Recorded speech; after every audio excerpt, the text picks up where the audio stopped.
नमस्कार, स्वागत है आपका हमारे चैनल पर। और आज हम डिस्कस करेंगे एक बहुत ही सेंसिटिव इश्यू को, जिसे लेकर भारत में भी परेशानियां पैदा हुई और इस वक्त ईरान इस परेशानी में काफी अपने आप को पा रहा है।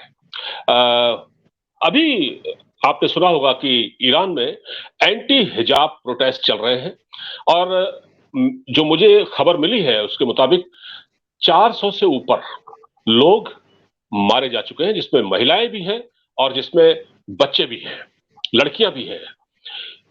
एक महिला जिसने हिजाब नहीं पहना था ईरान में सार्वजनिक स्थल पर, उसको हिरासत में लिया गया था और उसके बाद हिरासत में उसकी मौत हुई थी। वो टॉर्चर करने की वजह से हुई थी। इस्लामिक कानून लागू होता है ईरान में। लेकिन अभी हमने वर्ल्ड कप फुटबॉल, जो फीफा वर्ल्ड कप फुटबॉल इस वक्त चल रहा है, उसमें हमने एक अजब बात देखी और वो ये देखा कि जब इंग्लैंड और ईरान का मैच शुरू होने को था, उससे पहले जब सारे खिलाड़ी एकजुट हुए और नेशनल एंथम गाया जा रहा था, ईरान ईरान का नेशनल एंथम गाया जा रहा था, लेकिन खिलाड़ी चुप रहे। खिलाड़ियों ने अपने सिर झुकाकर उनको याद किया जो लोग प्रोटेस्ट में मारे जा रहे हैं। मतलब ये खिलाड़ी, ईरान के ये फुटबॉल के खिलाड़ी, अपने जो प्रोटेस्टर हैं वहां पर, उनके समर्थन में खड़े नजर आए। अब इनका भविष्य क्या होगा? कहा जा रहा है कि इनको फांसी भी दी जा सकती है, कहा यह भी जा रहा है इनको नजरबंद किया जा सकता है, कहा यह भी जा रहा है कि ईरान को फीफा से खारिज किया जा सकता है। इन सारे मुद्दों पर बातचीत करने के लिए मेरे साथ एक बार फिर हमेशा की तरह मौजूद है एनके सूद साहब, जो कि रक्षा विशेषज्ञ है, डिफेंस एक्सपर्ट, अंतर्राष्ट्रीय मामलों के जानकार और एक्स रॉ ऑफिसर। बहुत बारीक विश्लेषण करते हैं सर, और आप इस वक्त मौजूद है। आपका स्वागत है सर। जी नमस्कार। नमस्कार जी सर, ये बताएं, ये जो कल वहां हुआ ईरान में, बड़ा ही मतलब ईरान सरकार की जमीन हिल गई इससे और उनको बड़ा दुनिया में जलील होना पड़ा है। देखिए, जो कुछ ईरान में हो रहा है, चाहे हिजाब का इश्यू हो रहा है, चाहे ये यहाँ के जो फुटबॉलर्स हैं जिस तरीके से उन्होंने नेशनल एंथम निकाला, मैं तो आप हिल गए इस बात से, क्योंकि मैं ईरान में रहा हूँ और मैंने वहाँ पे बहुत कुछ देखा है। मैं 90s में रहा था, 91 से 93 में ईरान में था। और उससे पहले कहा जाता है कि जब 80s में वहाँ पे खमेनी ने वहाँ की सरकार को उखाड़ा था, तो उसके बाद वहाँ पे बहुत ज्यादा सख्त कानून थे। अगर कोई आदमी भी आधी बाजू की शर्ट घूम के जाता था, उस पर ब्लेड मार दिया जाता था। और जब हम थे तब देखा था कुछ लिबरल थे, कुछ वहाँ पे जैसे लेडीज हैं वो सिर में स्कार्फ डालती थी, मोंटू डालती थी। और ज्यादातर जो पढ़े लिखे लोग हैं वो हिजाब पूरे तरीके से नहीं डालते, जैसे बुर्का नहीं डालते वो। और जनता वहाँ की, जैसे हमारे कांटेक्ट में बहुत से लोग आते थे, वो वहां से भागना चाहते हैं। कुछ लोग टर्की चले जाते थे, टर्की के थ्रू यूरोप जाने की बात करते थे। और जब लड़कियां वहां से टर्की की तरफ निकलती थी तो टर्की में जाके अपना हिजाब या अपना मोंटू या स्कार्फ सारा कुछ उतार देती थी। और बेसिकली देखा जाए तो अगर आप ईरान जाएंगे तो आपको ऐसे लगेगा आप किसी यूरोपियन कंट्री में हैं। बहुत क्लीन भी है, बहुत अच्छे भी है, लोग बहुत अच्छे हैं। और यहाँ पे बहुत इनको शौक है हिंदी फिल्मों का, हिंदी गानों का बहुत शौक है। लेकिन वहाँ पे इस्लामिक रूल होने की वजह से कोई वहाँ पे गाने नहीं गा सकता, लेकिन हमसे वीडियो ले जाते थे पिक्चरें देखने के लिए, क्योंकि एम्बेसी के पास हमारे पास तो आता रहता है ऐसा सामान। लेकिन जो कुछ अभी ईरान में हो रहा है, जैसे हिजाब का इश्यू चल रहा है, तो एक बड़ा, मैं जैसे कहूँ कि मैं इससे बहुत डिस्टर्ब हुआ, मुझे बड़ा दुख हो रहा है। दुख मुझे इसलिए हो रहा है कि मुझे लगता है कि आपने कहा यहाँ 400 लोग मारे गए, और मुझे इसमें कोई डाउट नहीं है कि 400 के बदले 4000 लोग मारे गए हों। लेकिन फिर भी जिस तरीके से लोग यहाँ प्रोटेस्ट कर रहे हैं और इस तरीके से ईरान गवर्नमेंट पे बाहर में तो कुछ फर्क पड़ रहा है, लेकिन मैं सोचता हूँ कि उनकी गवर्नमेंट गिरने का, मुझे ऐसा नहीं लगता कि गवर्नमेंट का गिरने का कोई हिसाब हो। क्योंकि जब तक उनके अंदर से, यानी कि जो उनकी रिजीम है उसके अंदर से वहां पे डिस्प्यूट नहीं होगा, तब तक ऐसा कुछ नहीं हो सकता कि वहां पे गवर्नमेंट चेंज हो। और इसीलिए मुझे बहुत अफसोस होता है कि वहां पे जो लोग हैं उनको जिस तरीके से मारा जा रहा है, गोलियां मारी जा रही हैं। इंडिया के अंदर आपने देखा यहाँ पे राइटिंग होती है। जब यहाँ पे जो फार्मर्स प्रोटेस्ट चल रहे थे तो एक भी गोली नहीं चली, क्योंकि हम सेंसिटिव ऐसे इशू के ऊपर हम नहीं चाहते कि हमारे ऊपर कोई उंगली उठे। लेकिन ईरान गवर्नमेंट को इससे कोई फर्क नहीं पड़ता। और वहां पे आज लोग शायद इसलिए भी प्रोटेस्ट कर रहे हैं कि जब मैं वहां था तो वहां के जो तोमान है उसकी वैल्यू डॉलर के हिसाब से ऑफिशियली 7 तोमान थी, लेकिन जो मार्केट में उसका रेट था वो था 140, यानी 20 गुना ज्यादा थी। और आज मुझे लगता है कि शायद 200 गुना ज्यादा भी हो। और वहां के लोगों को खाने पीने की चीजें नहीं मिल रही। जैसे कुछ ईरानी में से बात करते थे, कहते अगर ईरान को सर्कुलेट किया जाए तो ईरान के अंदर कोई चीज नहीं मिलेगी, वहां पे फल फ्रूट को छोड़ के कोई खाने को चीज नहीं मिलेगी, ड्राई फ्रूट से तो गुजारा नहीं चलता। और इंडिया की तरह नहीं है। लेकिन दूसरी बात है कि जो हिजाब का जो मेन प्रोटेस्ट चल रहा है वो चल रहा है जो वहां पे इनका बॉर्डर लगता है इराक के साथ, और यहाँ पे जो लोग बसे हुए हैं बहुत ज्यादा टफ है। लेकिन मैं फिर भी इन चीजों को बिलीव नहीं कर पा रहा, क्योंकि जब उससे पहले जब यहाँ पे इस्लामिस्ट गवर्नमेंट आई थी तो उन्होंने अमेरिकन एम्बेसी को घेर लिया था, उसके जो स्टाफ थे उनको अपने वहां पे रखा और 1 साल से ज्यादा उनका एनसर्कलमेंट किया, यानी कि उनको बंदी बना के रखा। और दूसरी तरफ मैं जरूर कहूंगा कि जो इनको सपोर्ट दे रहा है यूएस, वो हाफ हार्टेड सपोर्ट है, इससे लोगों की जान जा रही है। और ये पॉलिसी जो यूएस की है इनको सपोर्ट करने की, मैं नहीं समझता किसी तरीके से ठीक होगी। बिल्कुल आप ठीक कह रहे हैं सर। ये यूएस का नाम आया है तो यूएस, अच्छा, वहां की सरकार जो इब्राहिम रईसी हैं, उन्होंने भी ये बात कही है कि अमेरिका हमारे लोगों को डिस्टर्ब करने की कोशिश कर रहा है। लेकिन आपको याद होगा सर कि जो हिजाब का जो मामला था वो हिंदुस्तान में भी काफी इसने तूल पकड़ा। कर्नाटक से शुरू हुआ और उसके बाद बहुत सारे बयान इस पर आए। आपने कतर का भी सुना होगा, कतर ने में भी इसको, कतर या बाकी जो देश है, खासकर अमेरिका अमेरिका ने इसको मानवाधिकारों से जोड़ा, इसको अल्पसंख्यक मामलों से जोड़ा। वही अमेरिका जो भारत में एक एक दूसरा रवैया रखता है और वहां एक अलग रवैया रखता है, उसका उसका जो डबल स्टैंडर्ड है वो मतलब एक तरह से एक्सपोज हो गया इस पूरे मसले पर। इस पर आप क्या कहना चाहेंगे? देखिए, अमेरिका की पॉलिसी कभी भी ढंग की नहीं रही।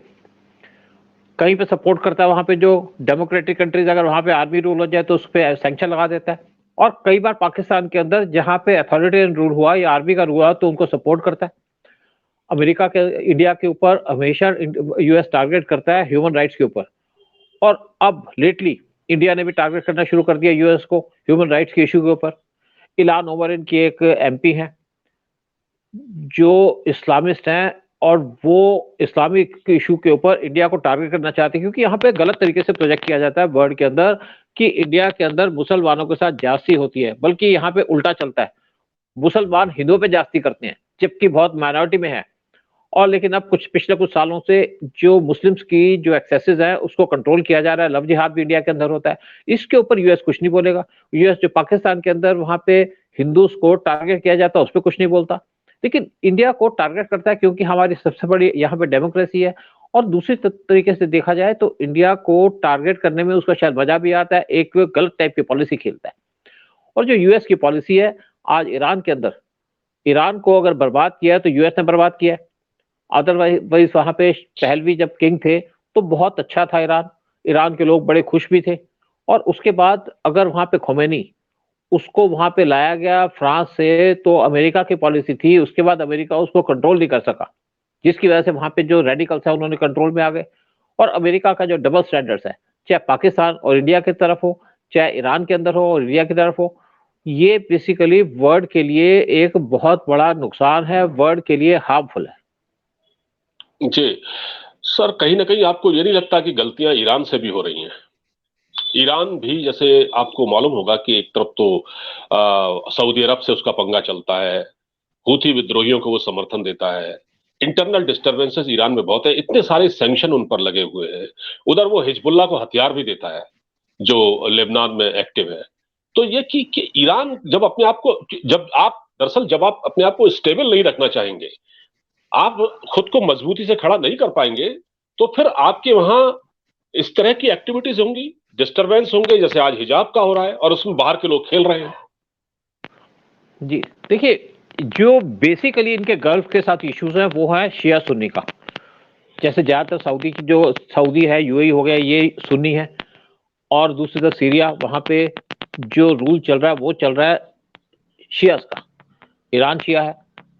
और टर्की के साथ भी इनके डिफरेंसेस हैं, लेकिन टर्की को ये नाराज नहीं कर सकते, क्योंकि जो जितनी भी इनकी यूरोप की ट्रेड होती है वो टर्की के थ्रू पास करती है, इसलिए टर्की को टच नहीं करते। पाकिस्तान के साथ ये खुश नहीं है। अगर आप ईरान में जाएंगे तो आप अगर अपने आप को प्रोजेक्ट करेंगे या कि आप इंडियन है तो आपको प्रेफरेंस दी जाएगी पाकिस्तान के कंपैरिजन में। और उसके बाद अगर वो आप हिंदू हैं तो वहां पे आपको लोग बहुत ज्यादा पसंद करेंगे। अभी देखिए पीछे एक वार हुआ अर्मेनिया और अजरबैजान का। अर्मेनिया एक क्रिश्चियन कंट्री है, अजरबैजान एक मुस्लिम कंट्री है। उस टाइम पे ईरान ने सपोर्ट किया अर्मेनिया को, जो क्रिश्चियन कंट्री है। इंडिया ने भी अर्मेनिया को सपोर्ट किया। हाँ, वहां पे कुछ ऐसी बात थी कि इजराइल अजरबैजान के साथ खड़ा हो गया। लेकिन बेसिकली क्या है कि ईरान के अंदर बहुत से क्रिश्चियंस हैं जो अर्मेनियंस हैं, जो अर्मेनिया से भाग के आए थे। वहां पे उनको स्पेसिफिक फैसिलिटी दी जाती है, उनके साथ कोई डिस्क्रिमिनेशन नहीं होता, रात उनको कुछ फैसिलिटी दी जाती है, शराब भी पी सकते हैं। और वहां पे कुछ गुरुद्वारा भी है, जहां पे पीएम मोदी जब विजिट किए थे तो गुरुद्वारे में विजिट किए थे, उस गुरुद्वारे के अंदर जो सिख है वहां पे इंडियन स्कूल भी चलता है। उनके साथ कोई जी डिस्क्रिमिनेशन नहीं है, पाकिस्तान की तरह जी का वहां का इनका हिसाब नहीं है। लेकिन देखिए जो बात है गल्फ की, जो कुछ भी हो, चाहे इनके सऊदी के साथ डिफरेंसेस है, लेकिन अगर हम इंडिया की बात करें, इंडिया के सऊदी के साथ अच्छे रिलेशन है, इंडिया के ईरान के साथ भी उसी टाइप के रिलेशन है, और इनको कोई ऑब्जेक्शन नहीं है अगर इंडिया सऊदी के साथ रिलेशन करता है। क्योंकि जब पीएम मोदी की विजिट हुई सऊदी की, तो ईरान को कोई प्रॉब्लम नहीं थी। जब इंडिया के प्राइम मिनिस्टर की विजिट हुई ईरान की, तब सऊदी को कोई ऑब्जेक्शन नहीं थी। हाँ, अगर पाकिस्तान ऐसी बात करता है तो इनको ऑब्जेक्शन होती है, क्योंकि इंडिया ने अपनी एक इमेज बनाई है। इंडिया इनके साथ ट्रेड करता है, बिजनेस करता है, तो इसको इंडिया से प्रॉब्लम नहीं है। पाकिस्तान इनके साथ ट्रेड कम कम करता है, भीख ज्यादा मांगता है, तो शायद पाकिस्तान को ये अपने अंगूठे के नीचे रखना चाहते हैं। जी। और पाकिस्तान और ईरान के बीच तो वो शिया सुन्नी वाला मामला भी है ना सर? देखिए ईरान बेसिक क्या सुन्नी है, जी हाँ, देखिए बेसिक बात क्या है कि दोनों का बॉर्डर लगता है, और ईरान पाकिस्तान से खाने की चीजें मंगवाता था। खैर वो चीज खत्म हो गई, आज तो पाकिस्तान कुछ एक्सपोर्ट करने के पोजीशन में नहीं है। लेकिन दूसरी तरफ क्या है कि पाकिस्तान के अंदर हिंदुओं को कहा जाता है कि वो काफिर है। पता नहीं कौन सी टर्म लेके आए पाकिस्तानी, कोई हमको इस टाइप की बात नहीं करता। और दूसरी तरफ जो शियाज है उनको भी काफिर कहते हैं, क्रिश्चियंस को भी काफिर कहते हैं। पाकिस्तान के जो मुस्लिम्स हैं, ये पता नहीं अपने आप को क्या समझते हैं, इनके पास पैसा नहीं है, इनकी कोई औकात नहीं है, इनका कोई रेपुटेशन नहीं है वर्ल्ड के अंदर, लेकिन दूसरों को शो करते हैं दूसरे नीचे। और आप ईरान में जाएंगे, ईरान के लोग खूबसूरत भी बहुत हैं, ईरान के लोग दिल के भी बड़े अच्छे हैं, ईरान के लोग बेसिकली आपसे मिलके रहना चाहते हैं।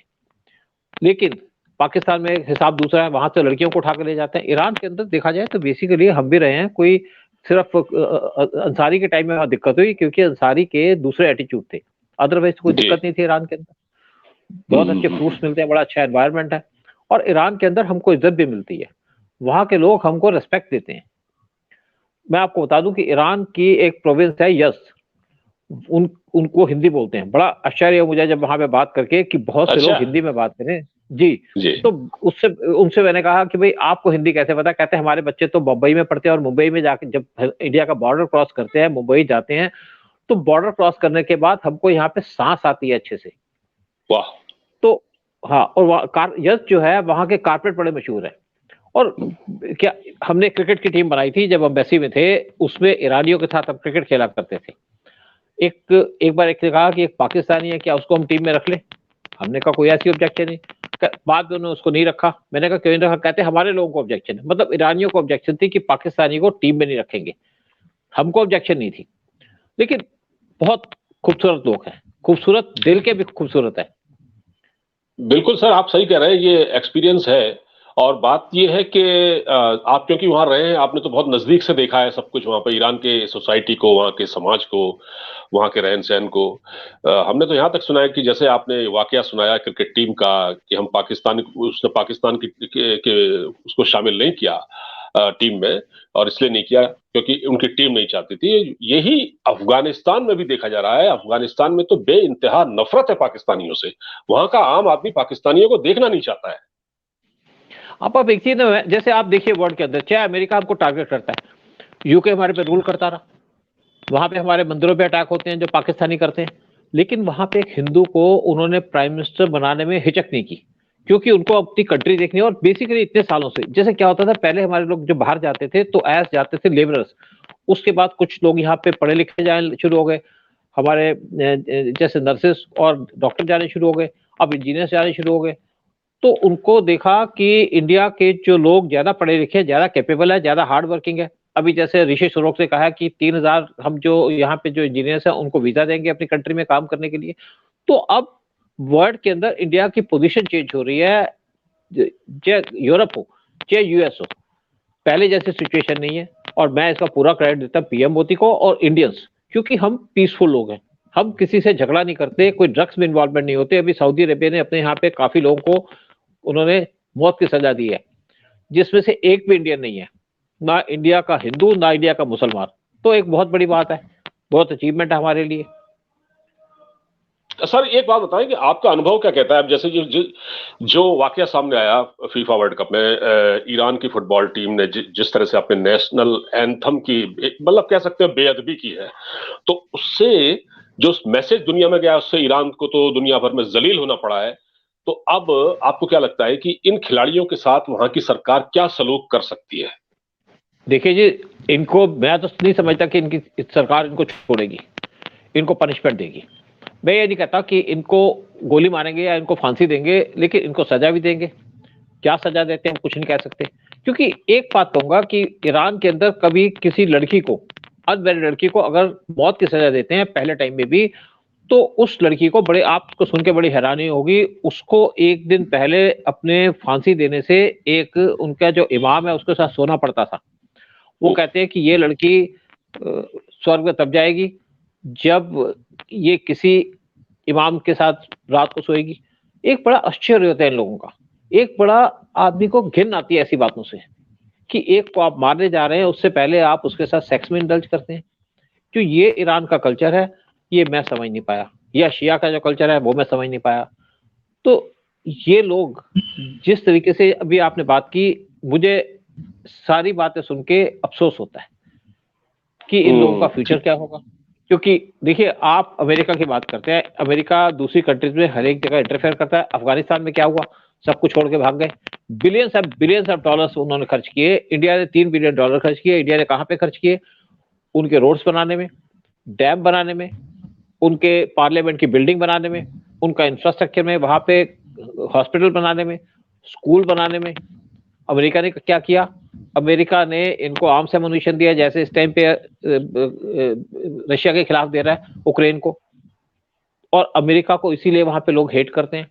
इंडिया ने शायद $3 बिलियन खर्च किए हैं अफगानिस्तान के अंदर, जिसकी वजह से उनकी गवर्नमेंट इंडिया को सपोर्ट करती थी, और आज तालिबान वो भी इंडिया को सपोर्ट करता है, क्योंकि इंडिया ने वहां पे मेडिसिन दी हैं, इंडिया ने वहां पे हॉस्पिटल्स में इनको इक्विपमेंट दिए। तालिबान को भी जब उनको वीट की जरूरत हुई तो इंडिया ने उनको वीट दी। तो जो हमारी ये पॉलिसी है, इसकी वजह से आज इंडिया पूरे वर्ल्ड में रिकॉग्नाइज है। और जहां तक हम बात करते हैं ईरान की, ईरान को अगर कोई लोग नफरत करते हैं तो ईरान को कोई फर्क नहीं पड़ता, क्योंकि उन्होंने तेल बेचना है, और आज उनका तेल भी नहीं बिक रहा अमेरिका के सैंक्शंस की वजह से, जिसकी वजह से पूरे वर्ल्ड में हाहाकार आप देख रहे हैं। यूएस ने जगह जगह पे ऑयल पे सैंक्शन लगा दिए हैं, इससे पूरे वर्ल्ड में डिस्टर्बेंस हो रही है। जी, भारत भी तो नहीं खरीद रहा है। भारत, देखिए बात ये थी कि अगर भारत उनसे ऑयल लेता तो इंडिया के ऊपर सैंक्शन लग जाती, हमारे लिए दिक्कत हो जाती। रशिया की सिचुएशन डिफरेंट उसमें है, इन्होंने उस पर एक यूएन के थ्रू सैंक्शन लगाई है। रशिया के ऊपर दूसरे टाइप के सैंक्शन है, वो कंप्लीट सैंक्शन, इवन यूरोप उनसे ट्रेड कर रहा है, लेकिन इंडिया से कहते हैं आप ट्रेड मत करिए। फिर इतने सालों के बाद कुछ इंडिया की सिचुएशन भी चेंज हो गई है। जी, तो अभी जिस तरह से आप बता रहे हैं कि जो ये खिलाड़ी हैं जिनके साथ अब क्या सलूक होगा, बहुत मुझे लगता है कि इसको लेकर गुस्सा भी है, लेकिन इन खिलाड़ियों की तारीफ भी की जा रही है, क्योंकि उन्होंने एक निरंकुश शासन के खिलाफ इतना बड़ा जज्बा दिखाया है। अब अंजाम क्या होगा ये तो हम नहीं जानते, ये तो वहां की सरकार को तय करना है, लेकिन है ये बहुत हैरान करने वाली बात। और आपने सर बहुत बढ़िया जानकारी दी। आप एक बात हम आपसे देखिए, एक बात और कहूंगा, ईरान के लोग जो है ना बड़े ओपन माइंडेड हैं। मतलब जैसे आपके घर में आते थे, हमारे घर में आते थे पार्टीज के अंदर, तो अपना जो मोटू है उसको उतार देते थे, उनकी लेडीज भी बैठती थी, आदमी बैठते थे। और मैं देखा कि कोई भी ऐसी ईरान के अंदर इंसिडेंट नहीं हुई कि रेप वाला केस हो या दूसरा केस हो। और अगर हम घूम रहे होते थे, कभी रात को सैर कर रहे होते थे, तो गाड़ी रुक जाती थी कि आपको हेल्प करें, कुछ हेल्प चाहिए। हम तो घूमने निकले थे बच्चों के साथ, क्लाइमेट बड़ा अच्छा है तेहरान का, बर्फ गिरती है। तो और ये इंडिया को बड़ा पसंद भी करते हैं। जैसे मैंने कहा, अगर इनको यूएस जाना है या तो टर्की के थ्रू जाएंगे या इंडिया के थ्रू जाएंगे। और दूसरी बात क्या है कि ये इंडिया के अंदर रहना भी पसंद करते हैं, जैसे इनके बच्चे मुंबई में पढ़ते हैं। और देखा जाए तो बहुत से इनके जो वर्ड्स हैं फारसी के, वो हमारे हिंदी के वर्ड से मिलते हैं, तो हमको बाद में पता चला धीरे धीरे। तो बड़ी खूबसूरत कंट्री है, खूबसूरत लोग हैं, और इनके साथ जो ज्यादती हो रही है उसके लिए बड़ा दुख होता है, बड़ा अफसोस होता है। वाकई अफसोस होता है, बहुत सही कहा आपने। वाकई ये बहुत दुखद है, बहुत ही अफसोसनाक बात है जो कुछ भी इस वक्त ईरान में हो रहा है। और ईरान हमारा, सबसे बड़ी बात यह है कि ईरान हमारा मित्र देश है, हमारा मित्र देश है ईरान, जी, और बड़े अच्छे हमारे उनसे ताल्लुकात हैं, वहाँ के लोग बहुत अच्छे हैं। आप तो वहाँ रहे हैं, आप ज्यादा जानते होंगे। आपसे इस बारे में विस्तार से एक और चर्चा करेंगे। फिलहाल आपने बहुत उम्दा जानकारी दी सर, आपका बहुत बहुत धन्यवाद। जय हिंद। जय हिंद, जय हिंद।